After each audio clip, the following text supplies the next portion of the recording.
क्या आप अपने पूर्वजों को राक्षस कहेंगे? में ब्रह्मा विष्णु में आस्था है तो हमको महिषासुर में आस्था है। क्या आप अपने भगवान को राक्षस मानेंगे?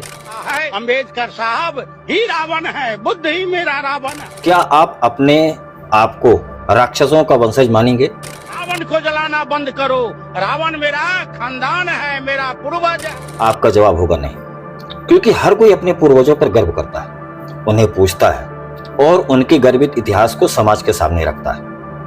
और समाज के सामने इसलिए रखता है ताकि बाकी समाज के जो अन्य लोग हैं वह आपके पूर्वजों से प्रेरणा ले और उनका सम्मान करे और आपका भी सम्मान करे। पर वर्तमान में भारत में एक नई भीम आर्मी नामक एक प्रजाति ने जन्म लिया, जिसका काम सिर्फ और सिर्फ हिंदू धर्म का अपमान, देवी देवताओं का अपमान और हिंदुओं के आने वाले त्योहारों में नई कपोल कल्पित कहानियों को लेकर के खड़े हो जाते। ये होलिका को बुआ, रावण को बाप, महिषासुर को चाचा, कंस को मामा, हिरण्यकश्यप को दादा तक बता देते हैं। पर भगवान विष्णु, भगवान राम, भगवान कृष्ण और भगवान नरसिंह, यहाँ तक कि माता दुर्गा को या तो ये काल्पनिक बताते हैं या फिर इनका अपमान करते हैं। और हमारा दुर्भाग्य यह है कि सब के सब लोग बाबा साहब अम्बेडकर के तथाकथित समर्थक और अपने आप को नवबौद्ध कहते हैं। सोचिए इनकी सोच को कितनी सड़ी हुई है, जो राक्षसों को भी अपने आप से जोड़ देते हैं। और ये वही लोग हैं जो खुद को दलित, वंचित, शोषित भी कहते हैं और कहते हैं कि हमें 3000 सालों से पानी नहीं पीने दिया गया। मुझे तो लगता है कि इनको 3000 सालों से नहीं, इनको 1,95,85,58,124 वर्षों से पानी नहीं पीने दिया गया होगा, क्योंकि यह सतयुग से अपने आप को जोड़ते हैं ना। और होलिका का जो कार्य हुआ था वह सतयुग में ही हुआ था। वर्तमान में होलिका दहन को लेकर के खूब बवाल काट रहा है।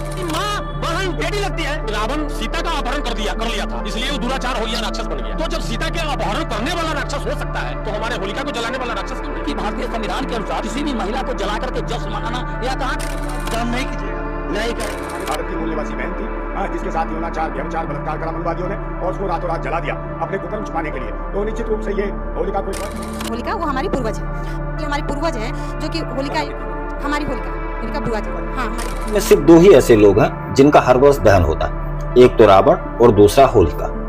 और इनका दहन होता इसलिए क्योंकि इन दोनों ने महापाप किया था। रावण ने एक साधु अर्थात सज्जन का वेश बना करके माता सीता का हरण किया और नारी के अपमान के साथ साधु का भी अपमान किया। तो दूसरी तरफ होलिका नारी होकर के भी एक बालक को मारने का कुत्सित प्रयास में साथ देती है, क्योंकि कहा गया कि नारी ममता की मूर्ति होती है, वह बालकों को बचाने के लिए स्वयं जल सकती है मगर किसी बालक को जला नहीं सकती। लेकिन ये भीम आर्मी वाले समर्थक कहाँ समझेंगे इस होलिका दहन को। होलिका दहन की कथा श्रीमद् भागवत पुराण के 7वें स्कंद में वर्णित है, जहां पर बताया गया कि सतयुग में 2 असुर भाई थे, हिरण्याक्ष और हिरण्यकश्यप। दोनों बहुत शक्तिशाली थे और देवताओं को शत्रु मानते थे। हिरण्याक्ष ने पृथ्वी को समुद्र के अंदर डुबो दिया, तब भगवान विष्णु ने वराह का अवतार लेकर के उसे युद्ध मार दिया और पृथ्वी को बचाया। अपने भाई की मृत्यु का बदला लेने के लिए क्रोधित होकर के हिरण्यकश्यप ने भगवान विष्णु से बदला लेने की ठानी और भगवान ब्रह्मा की उसने तपस्या करी।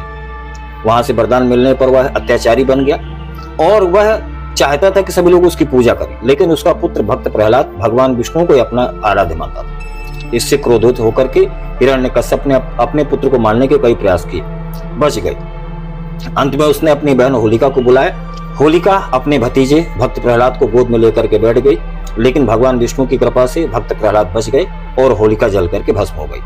इसी घटना को स्मृति में रख करके हर वर्ष होलिका दहन किया जाता है, जो अच्छाई की बुराई पर जीत का प्रतीक है। पर इन्हें कौन समझाए, और ये समझना भी नहीं चाहते ना, कारण क्योंकि इनके जो मसीहा है वह चंद्रशेखर रावण, और चंद्रशेखर रावण हर दिन ब्राह्मणों पर है और हिंदू धर्म पर ही प्रहार करते रहते हैं। अब ये उनकी ही अनुयायी है ना, तो ये फिर कैसी बात मानेंगे।